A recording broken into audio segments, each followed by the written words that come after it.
Euzubillahimineşşeytanirracim. Bismillahirrahmanirrahim. Hürmetli din kardeşlerim, Assalamu alaikum ve rahmetullahi ve berekatuhu. Bugün biz sizin bilen Mevlud turunda söyleyeceğiz. Mevlud tuğu degan anlata. Peygamberimiz Muhammed Mustafa sallallahu aleyhi ve sellem turunda indi söyleşu barışaq. Şuna göre bu Mevlud degan söz indi Peygamberimizge kavuşlu bularak Peygamberimiz Rabiul Evvel ayının 12. gününde 571 yılını bu dünyaya kele. Hem bu dünyaya kelgende yetim bulup kele. Әтисе вафат булган, әнисе ялгыз, әнисенең баланы тудырган вакытта янында Шифа анабыз гына була һәм инде шулай итеп бала туа, Мухаммад алейһиссалату вассалам бу дөньяга рахмат итеп туа. Хәтта Аллаһ субхана тааля Куръан-ы Кәримдә безгә Әл-Әнбия surасы 107-нче аятында безгә әйтә: "Астагфирулlah ва ма арсалнака илля рахматан лил аламин." Эй Мухаммад, biz seni bu dünyaya bari tek rahmet etip jiberdik deb ayta. Şuna göre muhterem din kardeşlerim, bu ayetten de çıkıp biz Peygamberimiz Muhammed Mustafa sallallahu aleyhi ve sellem bu dünyaya sınğı peygamber etip kelgenin. Hem bu dünyaya rahmet etip jiberilgenin. Hatta kıyamet gününde bütün kişiler Adam aleyhisselamdan başlap sınğı kişiye hatlı kabrimizden yağdan tırgızılan vakitte ümmeti deb aytacak Resulullah sallallahu aleyhi ve sellem. Ey Allah'ım benim ümmetim diyecek. Hem mana şul Allah Teala'nın siyikli peygamberi Muhammed aleyhisselam'nın şefaatine erişecekler bari şul kişiler kim bu dünyada yaşaganda Peygamberimiz aleyhisselam'a salavat etken bolsa. Allahümme salli ala Muhammed. Allahümme salli ala seyyidin Muhammedin ve ala ali seyyidin Muhammed. Allahümme salli ala seyyidin Muhammedin ve ala seyyidin Muhammed ve sellim deb şulay etip eğer de biz salavat etken bolsak, hem şul salavat aşağı Peygamberimiz aleyhissalatu vesselam bizge kıyamet gününde özünün şefaatini kılacak. Hem biz ümitlenemiz Peygamberimiz aleyhissalam da ümmeti deb aytgan vaqtda biz de Peygamberimizin ümmeti bulabız deb. Cemaat Allah subhanahu teala yana da ikinci bir surada Yunus surası 58-nче ayetinde bizge şulay deb aytadi. Estağfirullah. Kul bi fadlillahi ve bi rahmetihi fe bizalika felyafrahu huve hayrun mimma yecmaun. Sadakallahu azim. Resulüm ayet deb aytadi Allah Teala. Allah'ın fazlı bulgan Kur'an-ı Kerim bilen hem anın gına rahmeti bulgan peygamberi İslam hem sünnet bilen bəxtli bulsunlar. Şuna gına şatlansınlar. Ул ilahi fazıl hem rahmet alar toplananlardan yaxşıraq deb ayta Allah Subhanahu taala bizge Yunus suresi 58-nче ayetinde. Bu ayet bilen de biz närseni görәбез cemaat? Allah Teala bizge şatlanıraq uşa. Niçin? Çünkü siyikli bendesi, siyikli peygamberi Muhammed aleyhisselam bu dünyaya tuğan. Şuna göre biz onun için şatlanabız. Peygamberimiz aleyhissalatu vesselam tuğan günü hatta bütün putlar yığılgan. Hatta Allah subhanahu teala'nın bütün bu dünyaya rahmet edip jiberile. Hatta Allah subhanahu teala indi bu cemiyetke, kişilerge özünün rahmetin bire. Cemaat, bu ayet bilen de indi Yunus suresi 58-nче ayet bilen biz anlayırız. Eğer de Allah Teala bizge sinirge kuşayken Peygamberim aytti, Allah'ın fazlı, Allah Teala'nın fazlı ol her kişiye, her birge birilmeyi.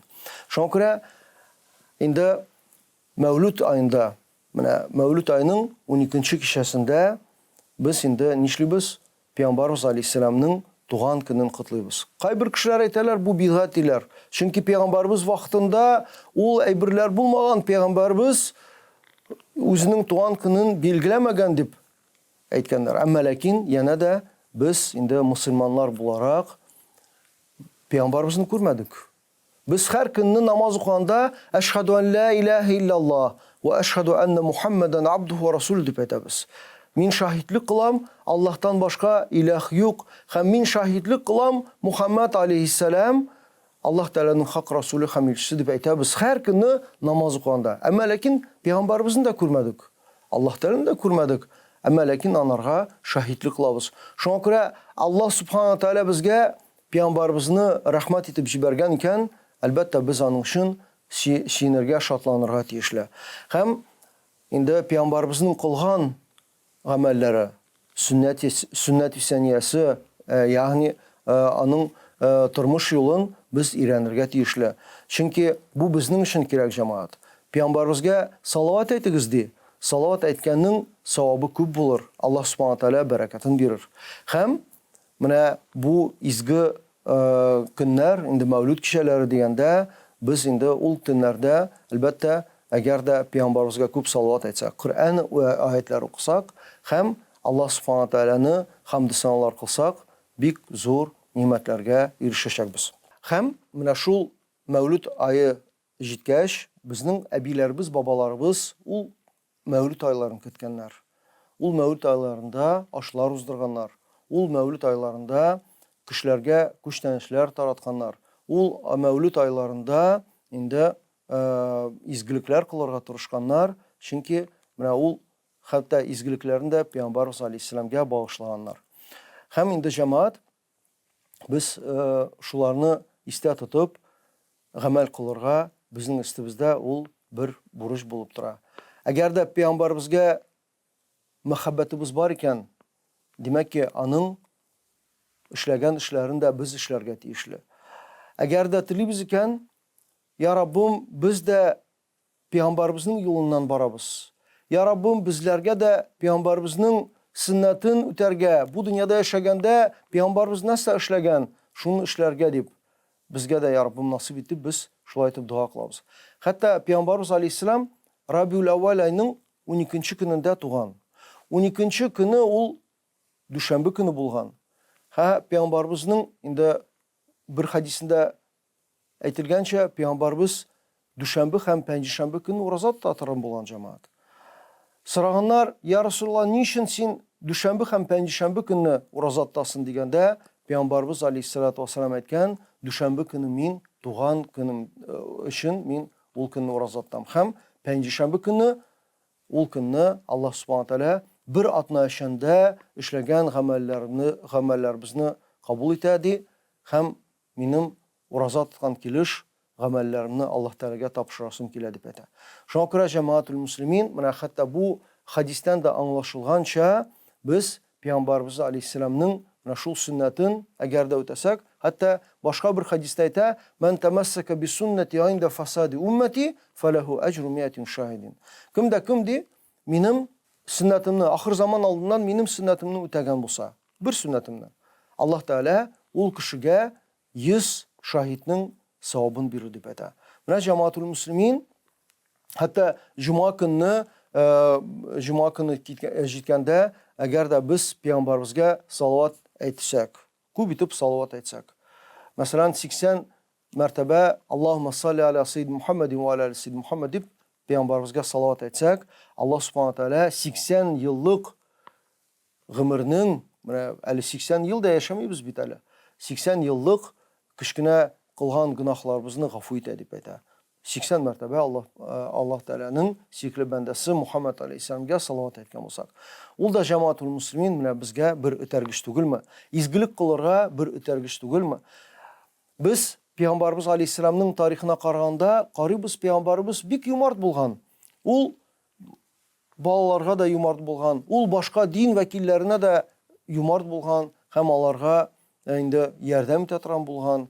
Хәтта анарга зулым кылынса да, аны мыскыл итсәләр дә, янә дә ул динебез, дини мубин исламны матур итеп күрсәткән бөтен үзенең гамәлләре белән. Мәсәлән, ятимнәрне ашату, мискиннәргә ярдәм итү, фақирләргә ярдәм итү, ярдәм кулын сузу, ул да Пәйгамбәрбез алейһиссаламның бер сөннәте. Икенче бер аятта да Али Имран сүрәсе 31-нче аятында Аллаһ Субхана Тәала безгә шундый аят китерә. Астагфирулlah.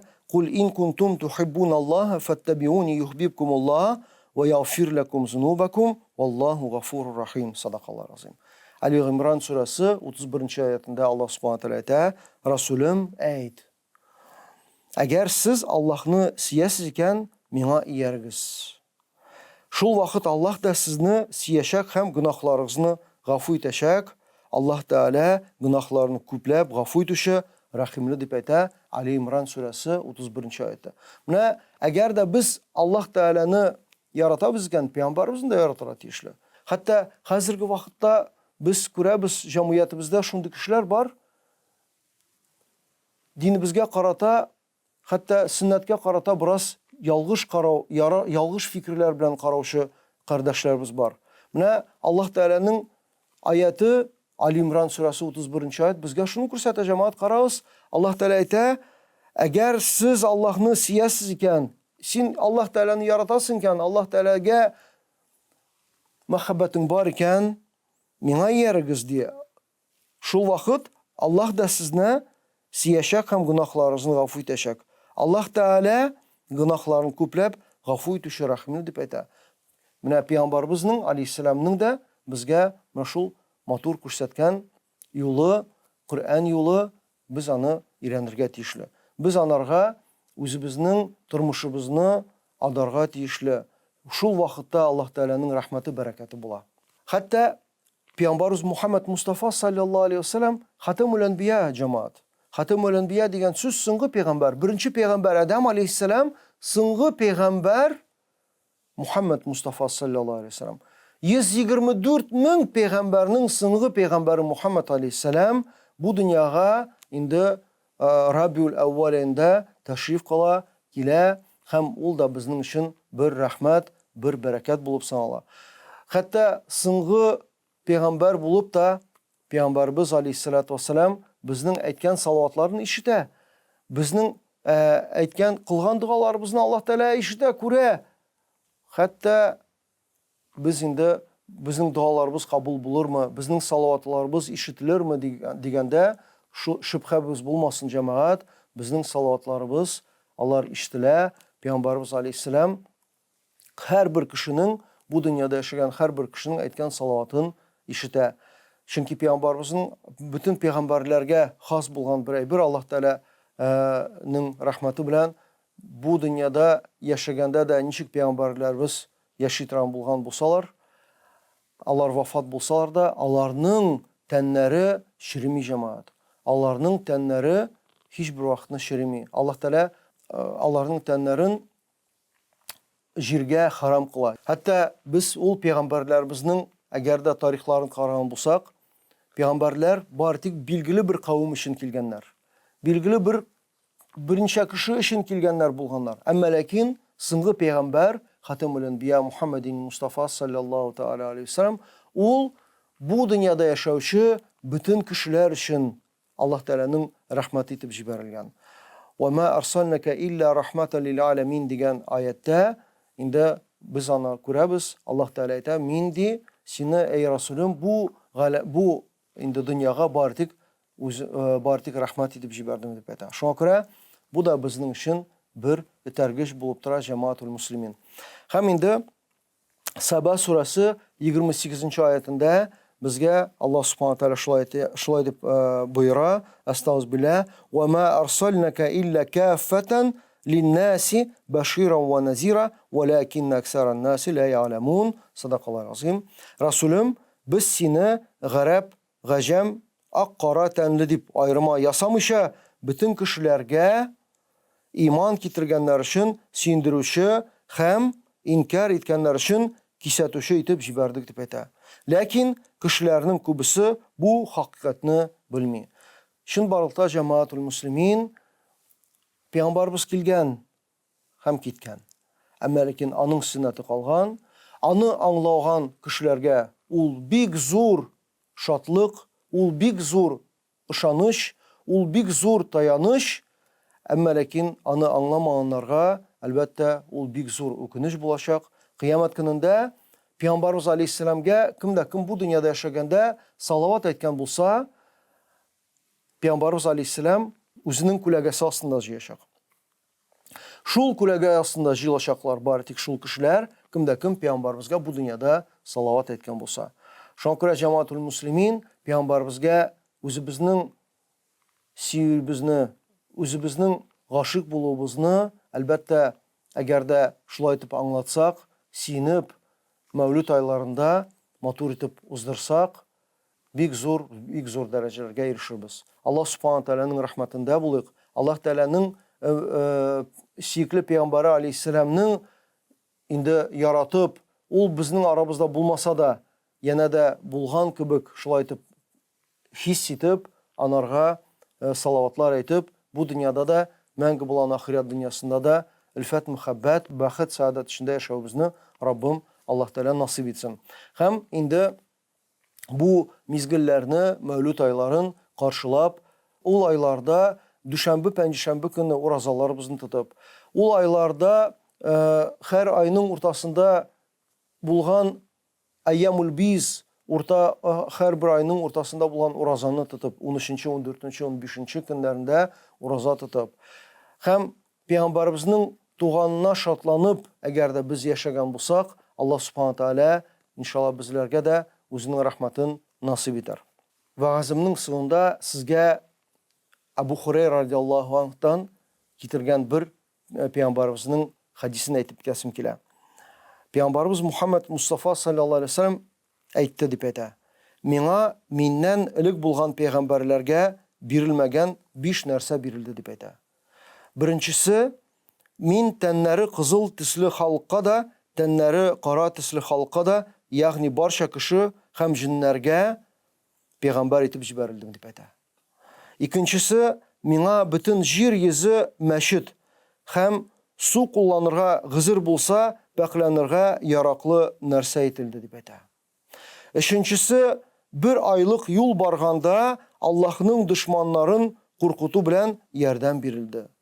Дүртенчесе, сугыштан килгән ганимәт малы миңа хәләл ителде дип әйтә. Һәм бишенчесе, һәм миңа шәфаат бирелде, ул шәфаатны кыямәт көнендә өммәтем өчен азык иттем дип әйтә безгә Расулуллаһ саллаллаһу алейһи ва саллям. Әзиз мөхтәрәм дин кардәшләрем, менә без вәгазьләребезне менә шул Шура журналыннан сөйлибез.